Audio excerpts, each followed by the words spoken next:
شیعہ علماء کونسل پاکستان صوبہ سندھ علامہ ڈاکٹر اسد اقبال زیدی صاحب زیب ممبر ہو چکے ہیں۔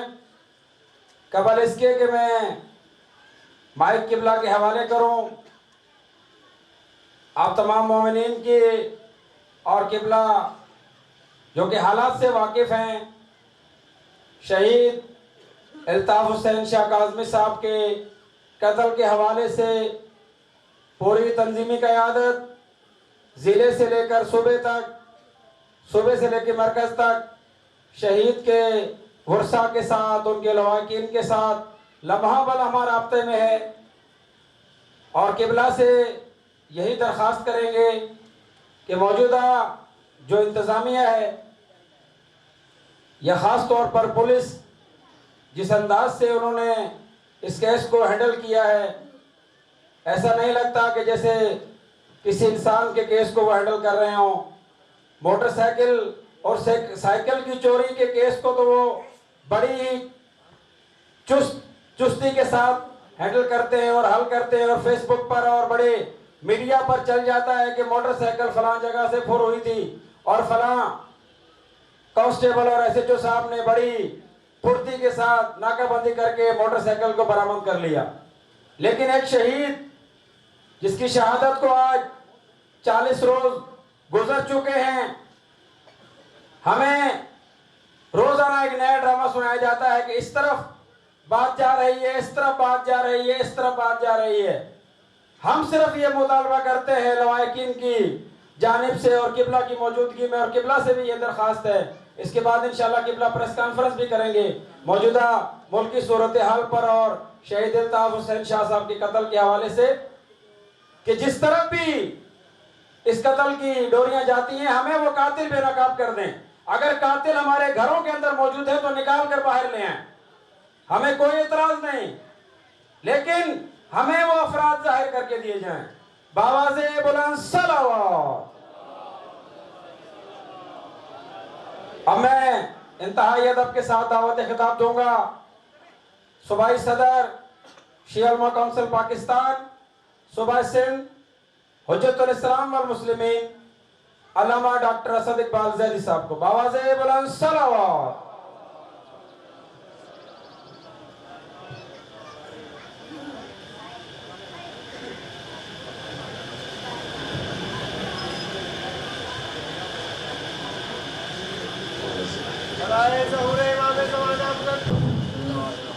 بسم اللہ الرحمن الرحیم، الحمدللہ رب العالمین، الرحمن الرحیم، مالک یوم الدین، ایاک نعبد و ایاک نستعین، اهدنا الصراط المستقیم، صراط الذین انعمت علیہم غیر المغضوب علیہم ولا الضالین۔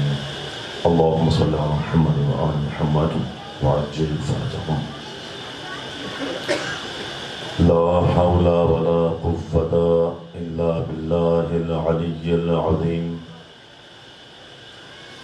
أعوذ بالله من الشيطان اللعين الرجيم۔ بسم الله الرحمن الرحيم۔ الحمد لله الذي جعلنا من المتمسكين بولایت امیر المؤمنین۔ الحمد للہ الذی جعل الحمد مفتاحا لذکرہ وسببا للمزید من فضلہ ودلیلا علی آلائہ وعظمتہ، ونصلي ونسلم على خير خلقه سيدنا ونبينا وشفيع ذنوبنا وطبيب نفوسنا مولانا أبي القاسم محمد،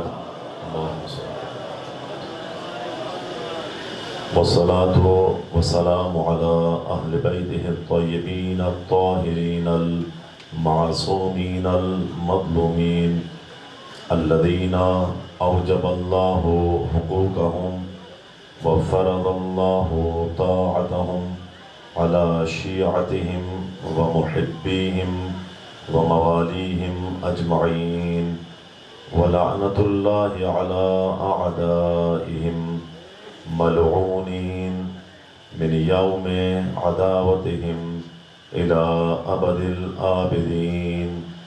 أما بعد، فقد قال الله الحكيم في القرآن الكريم: بسم الله الرحمن الرحيم. وبشر الصابرين الذين إذا أصابتهم مصيبة قالوا إنا لله وإنا إليه راجعون. صلوات.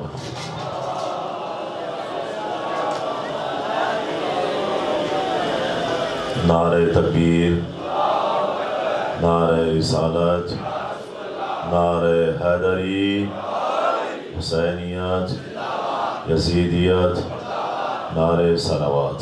اللہم صل. اس سے پہلے کہ میں اپنے محدود اور مختصر وقت میں چند عرائض آپ حضرات کی خدمت عالیہ پیش کروں، التماس ہے کہ ایک مرتبہ سورہ فاتحہ اور 3 مرتبہ سورہ اخلاص پڑھ کر مرحوم شہید اشفاق حسین کی روح کو اثر فرما دیا. بسم اللہ الرحمن الرحیم. الرحمن الرحیم.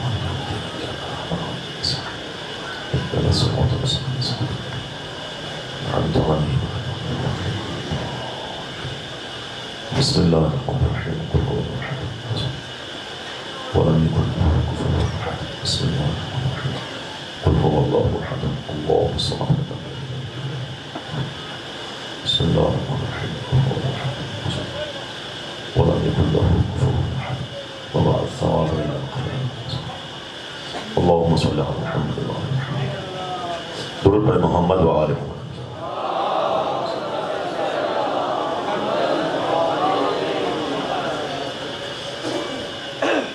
سامعین محترم، آج ایک مظلوم کا چہلم منایا جا رہا ہے، جس پر میں آخر میں تھوڑی سی گفتگو کروں گا. لیکن یہ حقیقت ہے کہ انسان کو واپس اللہ کی طرف جانا ہے. خوش قسمت ہے وہ انسان جو شہادت اور سعادت کی موت لے کر اپنے پروردگار کی بارگاہ میں حاضر ہو جائے. قرآن کریم انسان کو بیدار کر رہا ہے، مختلف انداز سے. کبھی تفکر کی دعوت دیتا ہے، کبھی تدبر کی دعوت دیتا ہے، کبھی سوچ بچار کی دعوت دیتا ہے. کبھی قرآن کہتا ہے کہ جو اللہ نے بتایا ہے ان چیزوں کو دیکھ کر عبرت کیوں حاصل نہیں کرتے. لہذا جہاں پر مختلف آیتیں انسان کو بیدار کر رہی ہیں، وہاں پر یہ آیت جو میں نے تلاوت کی ہے انسان کو اس کی منزل کا اشارہ دے رہی ہے. اور خدا نے واضح کہا جب بھی مصیبت آئے، اور مصیبت میں جو اس کلمے کو بلند کرے انا للہ و انا الیہ راجعون، ان لوگوں کو بشارت دے دو، خوشخبری دے دو. کیونکہ انا للہ انسان کو حوصلہ دیتا ہے، انا للہ انسان کو مایوسی سے نکالتا ہے، انا للہ انسان کو آمادگی پیدا کرتا ہے، انا للہ انسان کو بیدار کرتا ہے. پوری توجہ. اس قرآن کریم کی آیت میں اللہ نے انسان کے سفر کو پیش کیا ہے. وہ سفر پیش کروں گا، میرا ٹائم پورا ہو جائے گا. اللہ نے انسان کے سفر کو پیش کیا ہے. ایک سفر پیش کیا من اللہ، ایک سفر پیش کیا اللہ. پوری توجہ کیجئے میری طرف. درود پڑھے محمد و آل محمد.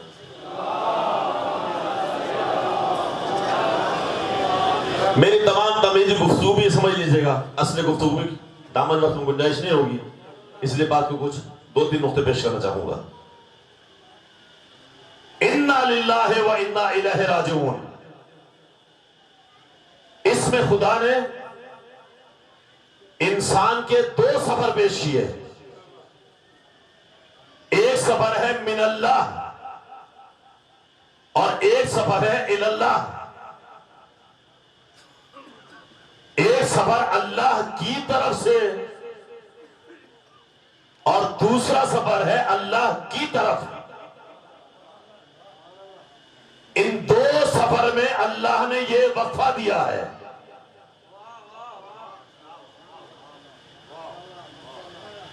بہت انسان چالاک سمجھتے ہیں، اپنے آپ کو ہوشیار سمجھتے ہیں. جو لے کر آیا ہے ویسا ہی جواب دے گا. جتنا ہی ہوشیار ہوگا اتنا ہی جواب دینا پڑے گا. توجہ حضرات کی.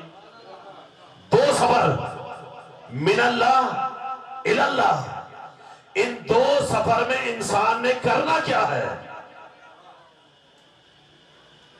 ایک ہے ہمارے پاس اخلاق. میں بہت مطلب کو جوڑ کے آگے بڑھانا چاہ رہا ہوں تاکہ مطلب کہہ. اخلاق، یہ اخلاق کا مادہ ہے خے لام قاف، اور اسی اخلاق کے مادے سے ایک لفظ جڑتا ہے خلق، اور ایک جمع ہے اخلاق کی خلق. 2 لفظ ہیں خلق اور خلق. خلق میں انسان اختیار نہیں رکھتا، جیسے اللہ نے پیدا کیا ہے پیدا ہو گیا. خلق اللہ کی طرف سے ہے، بنایا اللہ نے ہے. قد چھوٹا بنایا، قد بڑا بنایا، رنگ کا کیسے بنایا، بنایا اللہ نے ہے. یہ ہے خلق. اور ایک ہے خلق. خلق انسان کے اختیار میں ہے، خلق اللہ کے اختیار میں ہے. جیسا بنایا بن گیا، لیکن خلق یہ ہے جب بن گیا اب کیسا بننا ہے یہ اس کے اختیار میں ہے.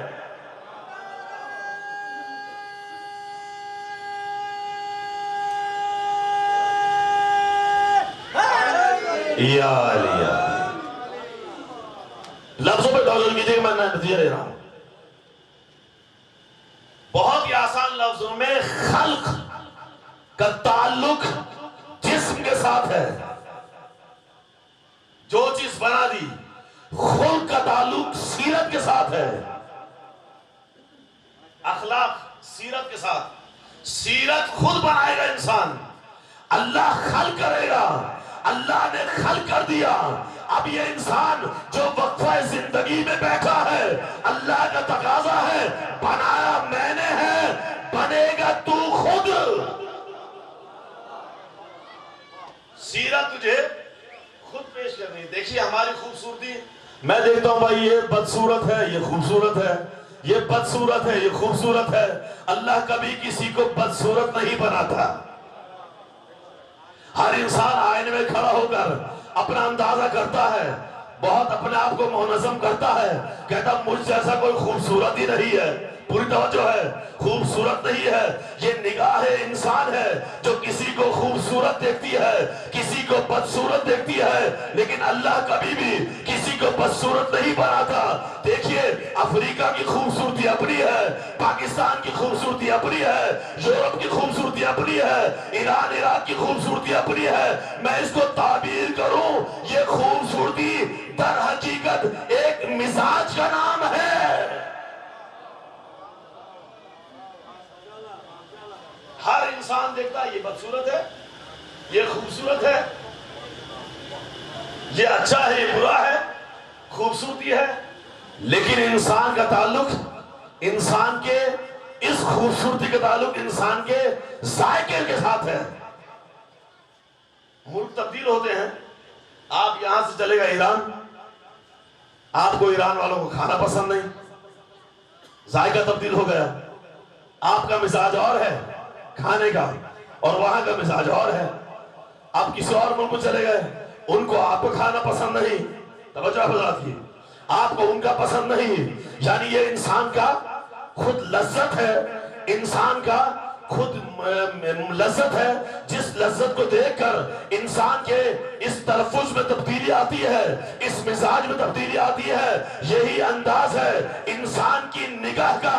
انسان کی نگاہ کسی کو بدصورت بناتی ہے، کسی کو خوبصورت بناتی ہے. کالے کو کہتی ہے خوبصورت نہیں ہے، گورے کو کہتی ہے خوبصورت نہیں ہے، یہ نمکی کو کہتی ہے خوبصورت ہے. ہر انسان کا مزاج خوبصورت ہے، ہر انسان کا مزاج اپنا ہے. لیکن جب اللہ نے بنایا تو اللہ نے کسی کو پوری توجہ، اللہ نے کسی کو بدصورت نہیں بنایا، اللہ نے سب کو خوبصورت بنایا.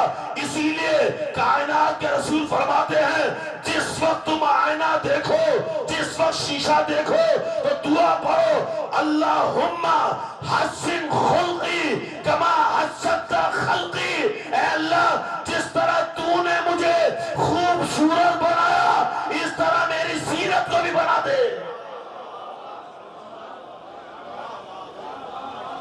یعنی یہ دعا پاکستانی کے لیے اور میرے لیے نہیں ہے، یہ صرف ایرانیوں کے لیے، عراقی کے لیے، افریقہ والوں کے نہیں ہے.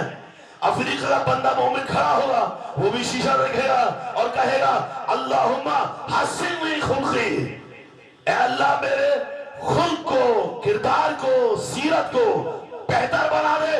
کما حسنت خلقی، جس طرح تو نے مجھے خوبصورت بنایا. بس معلوم ہوا خوبصورتی کا معیار انسان کی نگاہ نہیں ہے. اللہ نے سب کو صاحب کمال بنایا، اور جب اللہ نے بنا دیا اب یہ انسان اپنی سیرت بنائے گا. میں بہت نچوڑ لا رہا ہوں. سیرت بنائے گا، سیرت اچھی ہوگی ڈر اور خوف ختم ہو جائے گا. کردار میں کمزوری ہوگی، موت سے خوف زدہ رہے گا. اگر کردار میں بلندی ہو تو اپنے آپ کو تیار نظر آئے گا.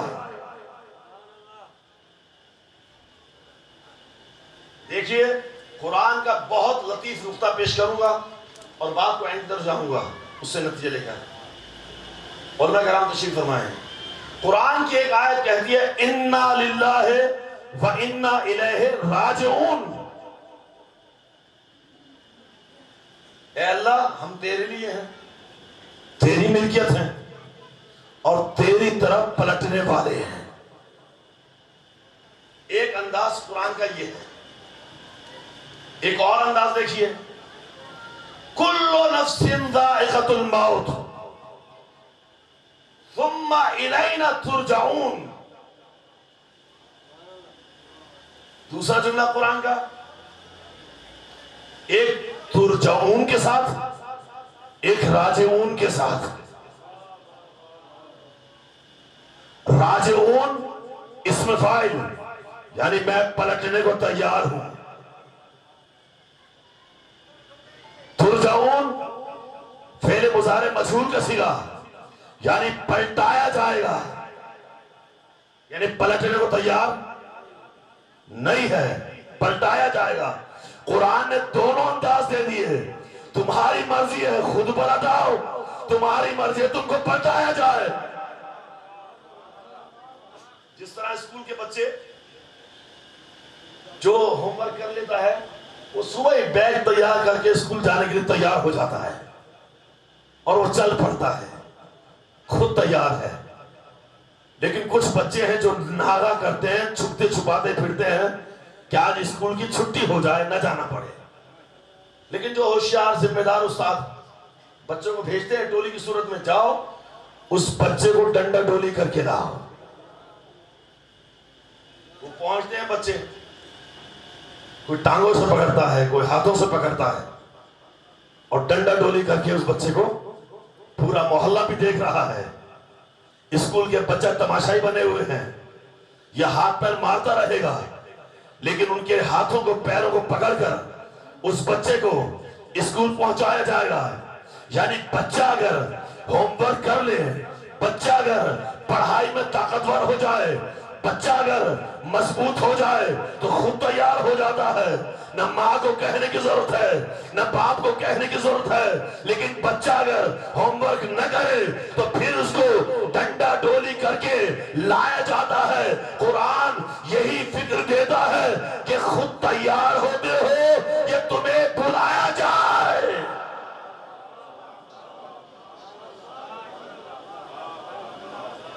اِنَّا لِلَّهِ وَإِنَّا إِلَيْهِ راجعون۔ پوری توجہ، خود تیار ہو یا تمہیں بلایا جائے، آؤ گے ضرور، فیصلہ تمہارا ہے، آؤ گے ضرور، خود آؤ گے۔ یہ کربلا کا درس ہے۔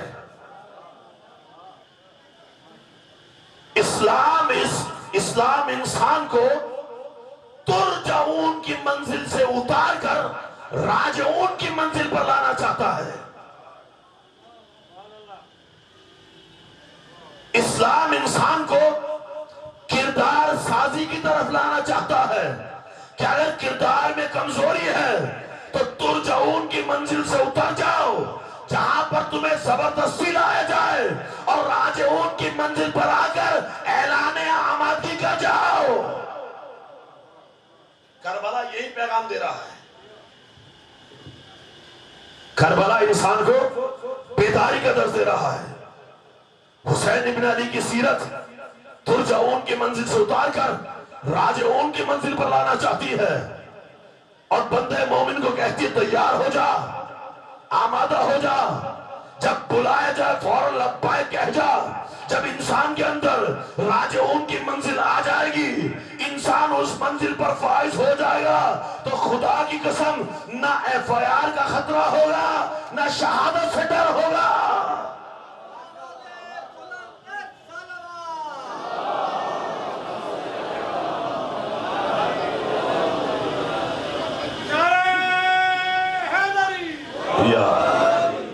توجہ حضرات کی، راجعون کی منزل پر اسلام لانا چاہتا ہے۔ کربلا انسان کو راجعون کی منزل پر لانا چاہتی ہے۔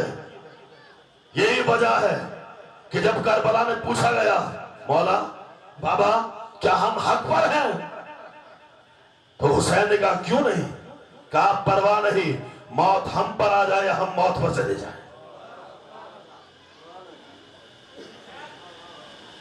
چراغ بجھا دیے گئے، جس کو جانا چلا جائے۔ شہید کی مجلس سے اس لیے تھوڑا سا ٹچ دے رہا ہوں، لیکن حسین کے کردار نے ان شمع کے گرد جمع لوگوں کو راجعون کی اس منزل پر لے آئے کہ کہتے رہے سر کٹ جائیں گے، حسین تیرا ساتھ نہیں چھوڑیں گے۔ کون سی منزل ہے؟ راجعون کی منزل ہے۔ یہ کربلا پیغام دے رہا ہے۔ 3 افراد کا قافلہ، جس میں ایک نیا دلہا ہے، دلہن ہے، ماں ہے۔ کربلا کے اثر نے ایسا تبدیل کر دیا کہ ماں کہتی ہے اب گھر نہیں جانا ہے،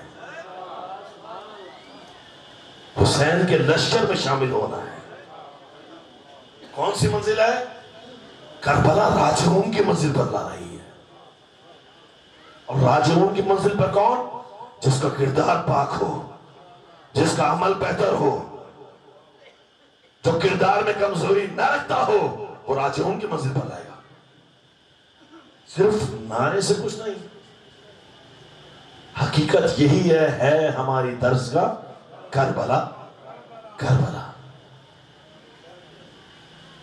کربلا ہمیں راجعون کی منزل پر۔ میں ایک جملہ کہوں گا اور ایک چھوٹا سا واقعہ ایڈ کر کے مطلب کو پہنچا کے بات تمام کروں گا۔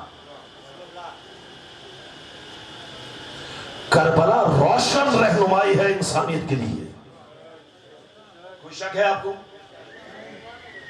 بھیا پوچھتے ہیں آپ کے معاشرے میں آپ کا آئیڈیل کون ہے؟ کہتے ہیں فلاں شخص میرا آئیڈیل ہے، فلاں شخص میرا آئیڈیل ہے. یعنی کسی کو آئیڈیل بنا کر اپنے آپ کو اس کے پیچھے چلانا چاہتے ہو. میرا آئیڈیل، آپ کا آئیڈیل حسین ابن علی. توجہ آپ سے، حسین ابن علی.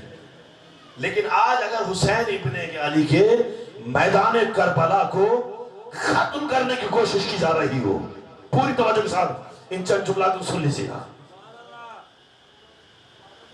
یہ بعض جگہ اپنوں جیسوں میں، آپ جیسوں کی شکل میں آ کر کوئی کربلا کی فکر کو ختم کرنا چاہتا ہے. بیداروں کو سنیے گا، ماحول سے واقف ہے. آپ نے نعرہ لگایا ہے ہماری درسگاہ کربلا کربلا. کسی اور نے لگا دیا بھائی درسگاہ کربلا کوئی ہوتی ہے؟ درسگاہ تو پرائمری سکول ہے، ہائی سکول ہے. وہ کہتا ہے درسگاہ ہماری کربلا. کوئی دشمن نہیں کہ ظاہری طور پہ دشمن بناؤ آپ کا. میں نے پہلے کہہ دیا ہے، آپ جیسوں کی شکل میں آ کر وہ کربلا کی فکر کو دبانا چاہتا ہے. پوری توجہ. کبھی دشمن آ کر یہ کہے بھائی آپ ماتم نہ کرو، چھوڑو گے ماتم؟ تو بلائے موسیٰ نہیں چھوڑو گے. وہ آپ سے کہے نماز نہ پڑھو، چھوڑ دو گے؟ نہیں چھوڑو گے.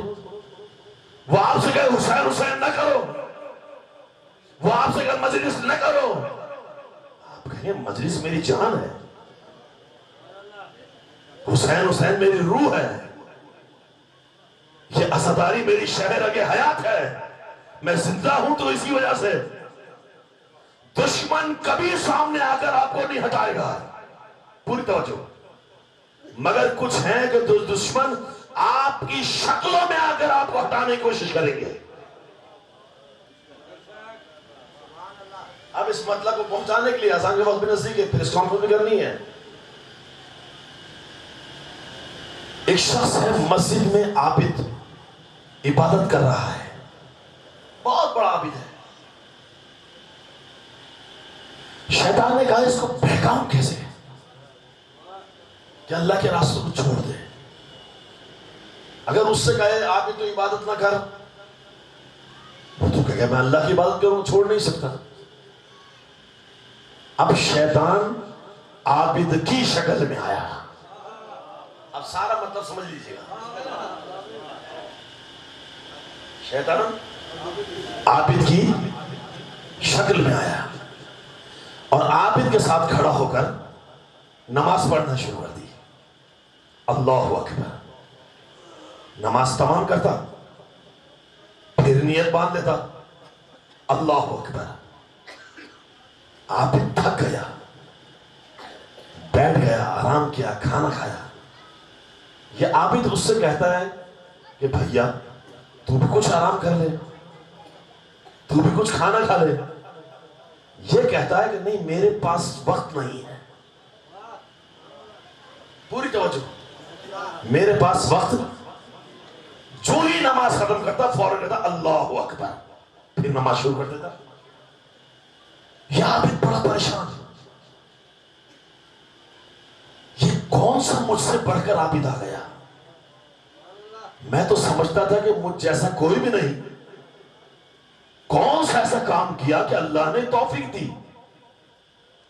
اس نے پوچھا عابد سے کہ تو بتا کہ میں تھک گیا، کھانا کھایا، لیکن تو بیٹھنے کا نام نہیں لے رہا. تو نے کون سی اللہ کی عبادت کی ہے کہ اللہ نے تجھے یہ رتبہ دیا؟ پوری توجہ. شیطان راستے سے ہٹا رہا ہے. اس شیطان نے کہا جو عابد نما تھا، کہا کہ میں نے ایک کام کیا ہے، اگر وہ تو کام کر لے تو اللہ تجھے بھی وہ درجہ دے دے گا. کہا کون سا؟ کہا ایڈریس میں دیتا ہوں، چلا تو جا، غلط کام انجام دے کے واپس آ اور اللہ کی بارگاہ میں توبہ کر، اللہ تجھے بڑا درجہ دے گا. یہ عابد چلا، ایک دروازے پر پہنچا، تکل بات کیا، جو ہی دروازہ کھلا خاتون سامنے. خاتون نے کہا عابد کو دیکھ کر عابد غلط راستے پر آ گیا ہے.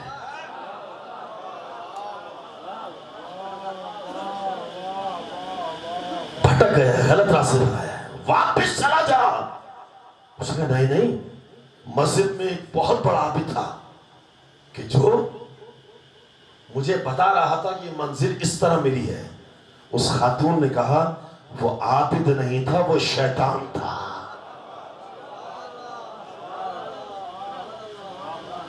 ٹھیک ہے, اب توجہ کیجئے, نتیجہ لیجئے گا. عابد نہیں تھا, وہ شیطان تھا. یعنی شیطان بھی اگر بہکائے تو عابد کی شکل میں آئے. مومن کو شیطان بہکائے دشمن بن کر نہیں آئے گا, اپنا بن کر آئے گا. توجہ, اپنا بن کر آئے گا. آپ نے بچوں کو تربیت دی, آپ نے نوجوان نسل کو تربیت دی, آپ نے ماں کی گودوں میں بچوں کو لوریاں دی اور بتایا کہ ہمارا اٹھنا کربلا ہے, ہمارا بیٹھنا کربلا ہے. ہم درس سے, ہم کربلا سے ہر نقطہ لیتے ہیں, ہر کربلا سے بیداری لیتے ہیں, ہم کربلا سے ایثار لیتے ہیں, ہم کربلا سے قربانی لیتے ہیں. جس نے کربلا سے قربانی لی, ایثار لیا, درس لیا, وہ قوم کبھی مرنے والی نہیں ہوتی.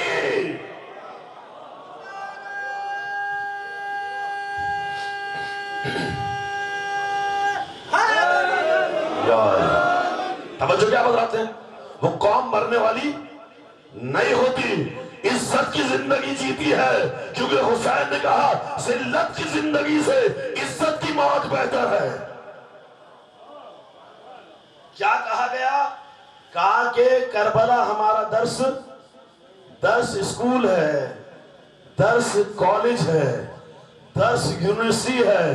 یاد رکھو, جو یہ نعرہ بلند کرتا ہے ہوشیار ہو جاؤ, وہ کربلا کی فکر کو دبانا چاہتا ہے, قوم کو مردہ کرنا چاہتا ہے. قوم کی زندگی ایثار میں ہے, قربانی میں ہے.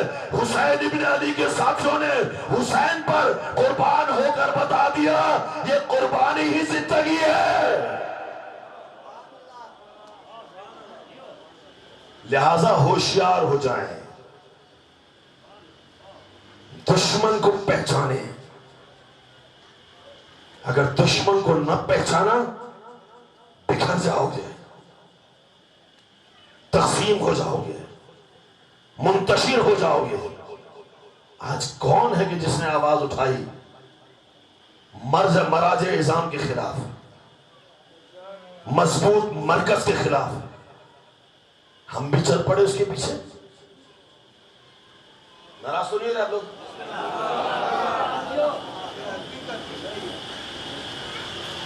آج کس نے راستہ دیا؟ کسی وہابی نے آگے کہا کہ مرجع کے خلاف ہو جاؤ, مرکز کے خلاف ہو جاؤ. تم کبھی نہ ہوتے, ایسے ہے نا, کبھی نہ ہوتے. بھائی میرا مجتہد ہے, ایک سلسلہ سسٹم ہے امام زمانہ کا, کبھی یہ مخالف نہ ہوتے. اب شیطان نے کیا کیا؟ آپ جیسی شکل اپنائی.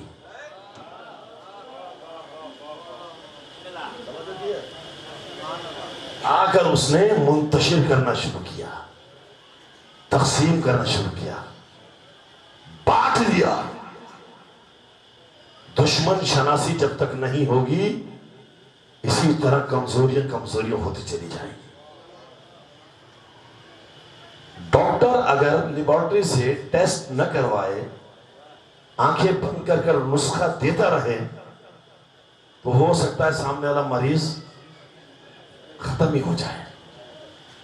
لیکن لیبارٹری ہمیں بتاتی ہے کہ ڈاکٹر کو بیماری کو مشخص کرتا ہے. آخری جملے ہیں, سنیے گا.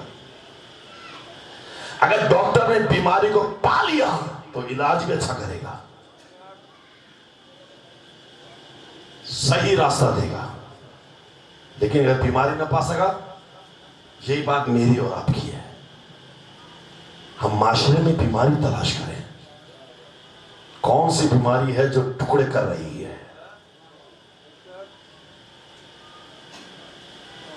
میں اور آپ تو امیر المومنین کے زمانے سے بہت دور ہیں. صرف 2-4 چیزیں مسائل کی پڑھوں گا, لیکن ایک چیز کوٹ کر کے بات کر رہا ہوں.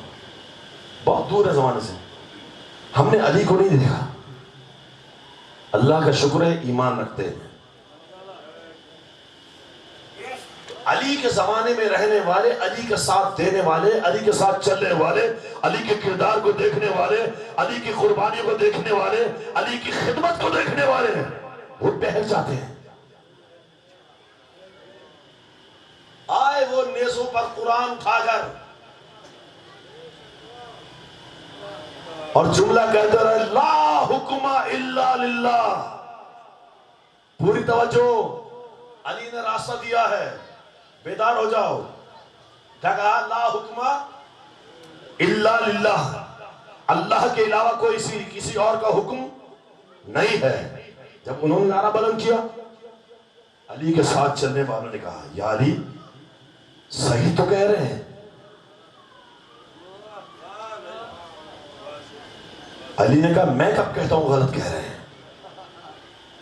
علی جانتا ہے حکم صرف خدا کا ہے.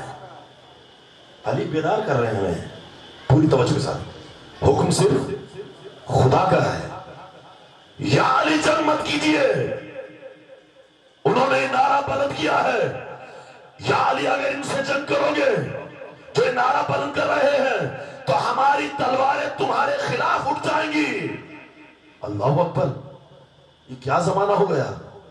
علی کے ساتھ چلنے والے علی کے خلاف تلوار نکال رہے ہیں. توجہ ہے, میں آپ تو بہت دور ہے, جلد بہک جائیں گے, لیکن جو علی کے ساتھ چلنے والا علی کو دیکھ رہا ہے, یا علی خبردار. ہمارے ساتھ ہے, لیکن انتظامیہ اپنا فرض کو پورا کرے. اور انشاءاللہ بعد میں گفتگو رہے گی کہ اگر کوئی سلسلہ بڑھتا ہے اور آگے انتظامیہ آپ لوگ تعاون نہیں کرتی ہے تو کوئی انشاءاللہ بیٹھ کے لاہ عمل کو بھی جوڑ لیا جائے گا انشاءاللہ. صلوات پڑھے محمد و آل محمد.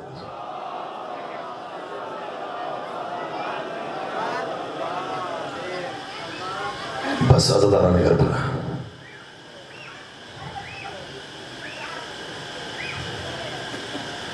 کربلا ہمیں بیدار کرنے کے لیے اور شہادت کی منزل دکھانے کے لیے آئی. میں 2 جملے صرف مسائل کی پڑھوں. اس اسلام کے لیے بہت کچھ قربان کر دیا گیا. حسین کو اپنے نانا کا وطن چھوڑنا پڑ گیا. حسین ماں زہرا کی قبر کو خدا حافظ کر رہے ہیں.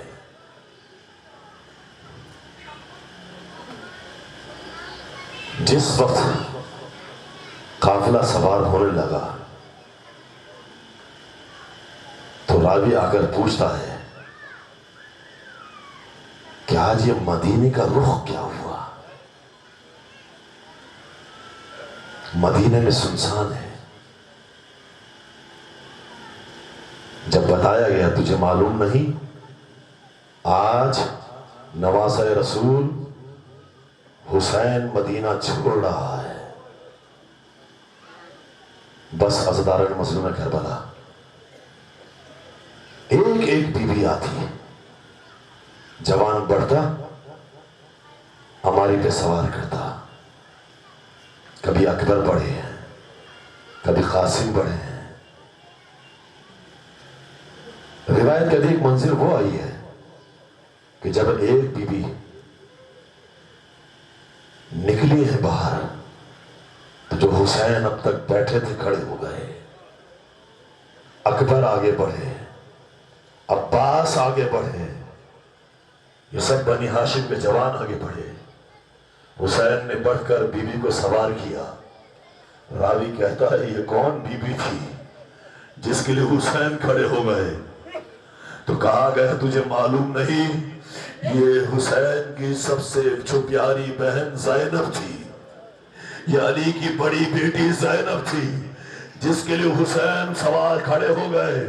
میں کہوں گا ہائے آج مدینہ کا یہ عالم ہے. آئے زینب عالیہ, حسین آپ کے استقبال کے لیے آئے. عباس آگے بڑھے, آپ کو گھوڑے پہ سوار کیا, ہماری پر عزت کے ساتھ بٹھایا. لیکن کربلا کے میدان میں 11 محرم ہے, زینب آوازیں دے رہی ہے اے عباس آؤ، زینب سوار ہونا چاہتی ہے، کوئی سوار کرنے والا نہیں۔ اے بھیا، آپ کا لاشا کربلا کے میدان پر پڑا ہے، بھیا آئیے زینب کو سوار کیجئے۔ عجب نہیں لاشا عباس تڑپا ہو، ہائے شہزادی، اگر عباس زندہ ہوتا تو اپنی شہزادی کو سوار کر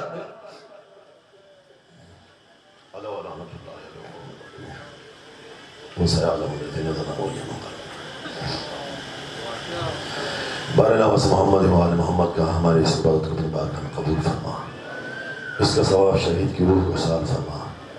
یا اللہ تو یاس محمد وآل محمد کا والدین کو صبر عطا فرما۔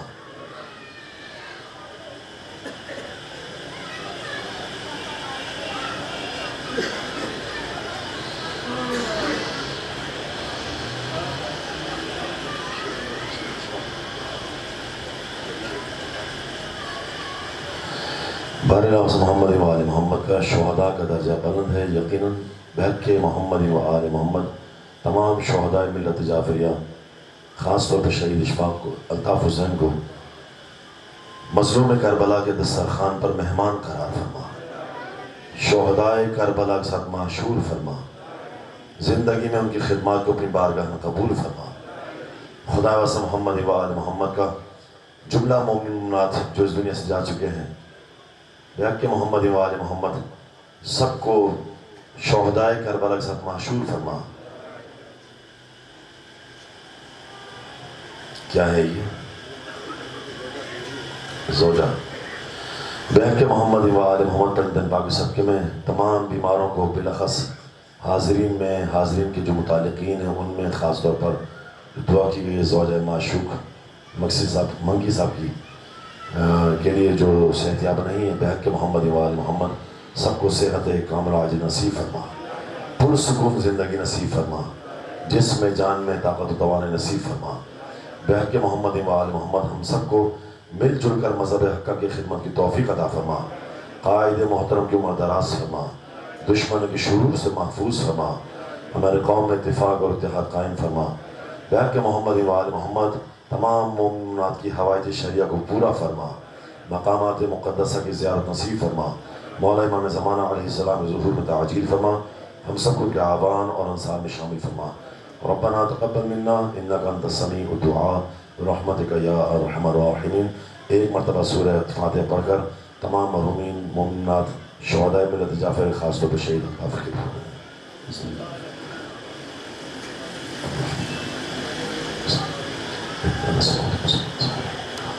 ونعمت عليهم بسم الله قل هو الله احد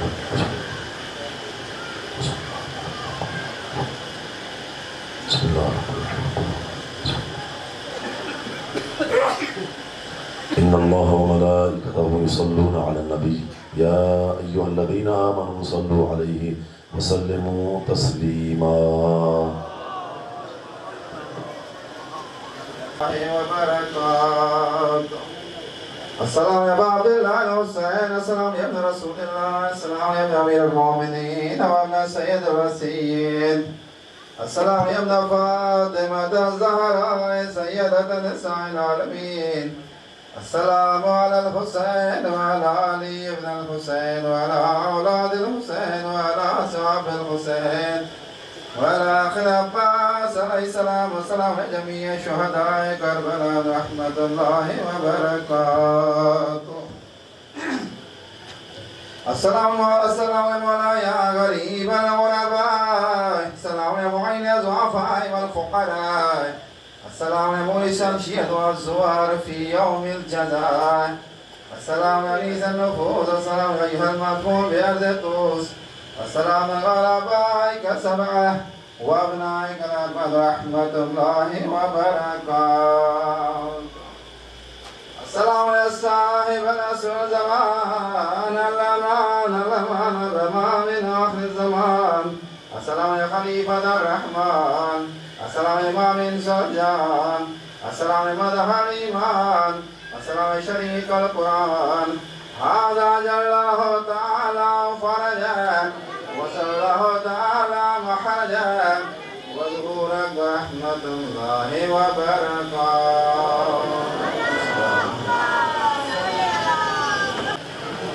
صوبائی صدر شیعہ علماء کونسل پاکستان علامہ ڈاکٹر اسد اقبال زیدی صاحب اور ان کے ہمراہ ضلع صدر شیعہ علماء کونسل پاکستان ضلع سانگڑ علامہ محمد صالح شر صاحب، ضلع جنرل سیکرٹری مولانا عرفان صاحب، تحصیل صدر مولانا نثار احمد فرقانی صاحب، تحصیل صدر ٹنڈوادم ڈاکٹر عبد رسول ہاشمی صاحب، سابقہ ضلع صدر شیعہ علماء کونسل پاکستان برادر اکبر حسین چغتائی صاحب، اور تحصیل جام نواز علی کے صدر محترم میر علی اکبر لسکانی صاحب، اور دیگر سید ولی محمد شاہ صاحب سینئر نائب صدر، تمام اس کے علاوہ تنظیمی دوستان کے ہمراہ صوبائی صدر صاحب پریس کانفرنس فرمائیں گے.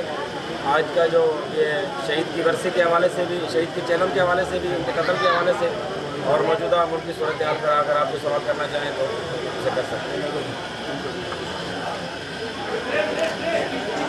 ملکوں میں صرف مہنگائی کے حوالے سے سب سے پہلے مسائل یہ مہنگائی کے حوالے سے بسم اللہ الرحمن الرحیم. سب سے شکریہ کرتا ہوں حضرات کا شکریہ ہمارے واسطے پہنچانے کے لیے.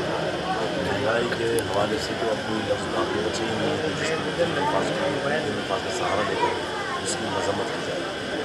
میں کراچی تھا، پہلے کراچی کے اندر ایک تو خوشی کی گئی جوان خوشی کی گئی مایوس ہوئی. آج فلم کا سلسلہ اپنا شروع ہو چکا ہے. مہنگائی سے اتنے آگے جا چکے ہیں کہ بینک ڈکیتی شروع ہو چکی ہیں، یہ لوٹ مار کا بازار گرم ہو چکا ہے. ہمیں معلوم نہیں ہے کہ ریاست مدینہ کا دعویٰ کرنے والے بند کرنے والے وہ کہاں چھپ گئے، کہاں پالیسیاں کہاں گئیں. غریب اس وقت جو ہے لاچار ہے. مہنگائی اتنی ہو چکی ہے کہ میں جس سے کہہ رہا ہوں الفاظ بیان کرنے والے رہ ہی نہیں گئے. مشکلات ہوتی ہیں تو فوری طور پر جو ہے عوام کو امید دیا جائے، کیونکہ عوام کا سیلاب اگر باہر نکلے گا بہت انتشار پیدا ہوگا جس کو کوئی بھی پھر سنبھال نہیں سکے. اچھا سر، یہ بتائیے کہ کچھ دن قبل الطاف شاہ کا بے دردی سے قتل کیا جائے، اس حوالے سے آپ کیا کہیں گے؟ انتظامیہ نے کہاں تک ابھی تفتیش کی تحقیقات کہاں تک پہنچی؟ دیکھیے ان مسائل کے لیے اول تو ہمارے ضلع صدر مولانا صالح شاہ صاحب اور جنرل سیکرٹری مولانا عرفانی صاحب جو ہے وہ مصروف ہیں اور رابطے میں مسلسل ہیں. لیکن کافی حد تک جو ہے جو خبر ہمیں دی گئی ہے وہ پیش رفت زیادہ کس آگے نہیں بڑھ سکا ہے، جس کی وجہ میں مایوسی سمجھ رہے ہیں اس مسئلے کو. اور باقی رہا بے دردی سے قتل کا مسئلہ، یقینی بات ہے ہم صرف شیعہ کے ناطے نہیں بولتے بلکہ امیر المومنین کا فرمان ہے کہ کون علی ظالم خصم ولی مظلوم اونا، ظالم کے دشمن مرو اور مظلوم کے حامی بن جاؤ. تو مظلوم اگر ہندو بھی ہوتا، ہم نے کئی جگہ احتجاج کیا ہے، حمایت کی ہے، تو ہم اس کو کہہ رہے ہیں کہ مسلمان اونچی جائے کہ مسلمان کے لیے ایک قدر ہے اس کے خون کی اور ایک مظلوم کی قدر ہے. لہٰذا ہم انتظامیہ کا پیغام دے رہے ہیں کہ اس پر توجہ کریں. قانون کو اپنے ہاتھ میں کوئی بھی نہیں لے سکتا ہے. ہم قانون کے سہارے اور آپ کا دروازہ کھٹکھٹا کر جو ہے انصاف ہونا چاہتے ہیں. ہم نے مشاورت کر رہے ہیں، بات کی ہے آپ کو فیصلوں میں مشاورت کرنے کے بعد انشاءاللہ جو لائن ہوگی انشاءاللہ تک پہنچا رہا ہے. سر یہ کورونا کے بارے میں بتائیے گا جو گراؤنڈ جو آ رہا ہے پاکستان میں، اس کے حوالے سے کچھ جواب کہیں گے؟ اللہ کرم کرے. پچھلے 2.5 سال جو تباہ و بربادی کر دی گئی ہے مفادات کی خاطر، مسائل پیش کیے گئے، جس نے جہاں دیکھا وہیں کا رخ دے دیا اس کو، اور جسے پورا معاشرہ اس میں جو ہے بےحالی کا شکار ہے. مہنگائی کی بھوک سے بچ گئے یا نظام تعلیم جو تباہ و برباد ہو گیا ہے، ہماری جوان نسلیں جو تباہ ہو رہی ہیں، ہمارا کاروبار تباہ ہو چکا ہے. لوگ جو دینے والے تھے اب لینے پر مجبور ہو گئے ہیں. یہ صورت یہاں چل رہی ہے. تو ابھی سے اگر اس کو دقت سے توجہ کی جائے تاکہ خدا نے اثر جو اب وبا اٹھی ہے اور کہاں جو اٹھ رہی ہے پاکستان میں، اللہ معاف کرے اور اس کو محفوظ رکھے پاکستان کو اور دیگر ممالک کو محفوظ رکھے. لیکن پہلے سے اقدامات میں ایسا کوئی چیز ہے تو ہونی چاہیے جس سے نقصان کم سے کم ہو سکے. میں آپ نے ایک سوال چھوڑ دیا تھا بلدیاتی الیکشن کے حوالے سے. بلدیاتی الیکشن کے حوالے سے کیا کہیں گے؟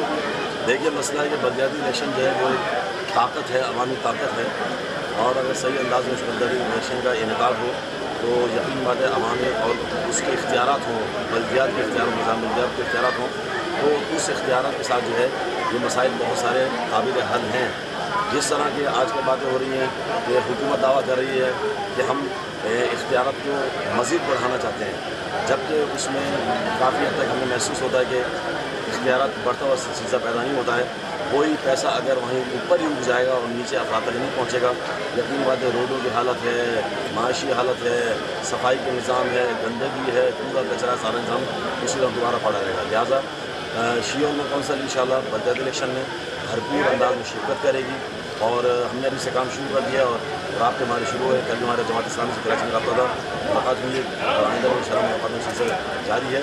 اور اس کے علاوہ ہمارے کچھ مسائل ہیں جس کو خود حکومت سندھ جو ہے وہ متوجہ نہیں ہو رہی ہے۔ ہم بار بار کہہ چکے ہیں، اربعین کے سلسلے میں ایف آئی آر کا مسئلہ تھا، اب تک ختم نہیں ہوا، اور اس کے علاوہ جو مشکلات اس وقت ہمارے حوالے سے موجود ہیں، 4 شیڈول کے حوالے سے موجود ہیں، یا دیگر مشکلات ہیں جس کو ہم نے کل ہوم سیکرٹری کی ملاقات میں الحمدللہ بیان کیا، اور انہوں نے کافی یقین دہانی کرائی، اور ہمیں امید ہے کہ انشاءاللہ تعالیٰ ہوم سیکرٹری صاحب جو ہے ہمارے مسائل کو حل کریں گے، اور انہوں نے پوری یقین دہانی کے ساتھ سلسلے کو آگے بڑھائیں گے۔ لہٰذا ہم ان تمام مسائل جو ہمارے ساتھ درپیش ہیں، اور امنیت کے لیے، استحکام پاکستان کے لیے، دشمنوں کی مایوسی کے لیے انشاءاللہ تعالیٰ عنقریب ہمارا ایک بہت بڑا صوبائی اجتماع ہوگا کراچی میں، جس کا عنوان ہوگا تحفظ اعضاء و استحکام پاکستان کانفرنس عنوان سے۔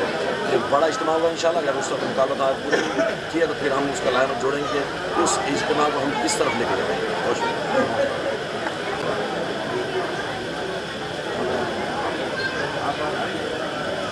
آپ کی طرف سے دوست سے ہم پیغام دے رہے ہیں کہ سانگڑ میں جو ہے ایک پیغام تشریح کانفرنس رکھی گئی ہے، وہ ابتدا ہے اس بڑے کانفرنس کی۔ لہٰذا 9 تاریخ کو 9 دسمبر کو سب عمائدین کو، بزرگان کو، علماء کو، باقی نظرات کو، انجمنوں کو، سب کو دعوت دی جا رہی ہے کہ سب بھرپور انداز میں شرکت کریں، تاکہ ہم پیغام دے سکیں تشریح کے اعتبار سے کہ ہم کیا چاہتے ہیں اس ملک کے اندر۔ ہم اس ملک میں قربانی دے کر پاکستان کی امنیت چاہتے ہیں، ہم اس ملک کے اندر اتحاد چاہتے ہیں مسلمین کے درمیان، ہم چاہتے ہیں کہ فتح بازی پھیلانے والے ناکام ہو، اور جس طرح شیعہ سنی آپس میں جو ہے متفق ہیں اور اتحاد کی فضا قائم ہو۔ میں خود ملی یکجہتی کونسل صوبائی سندھ کا سینئر نائب صدر ہوں، صدر صاحب ہمارے اسد اللہ بھٹو صاحب ہیں جو کل سے نشست ہوئی ہے، میں ہوں، اور ہم انشاءاللہ ہم نے طے کیا ہے معاملات کو آگے بڑھائیں تاکہ آپس میں اتحاد کی فضا ہو اور قائم کریں، دشمن پاکستان مایوس ہو۔ بہت شکریہ۔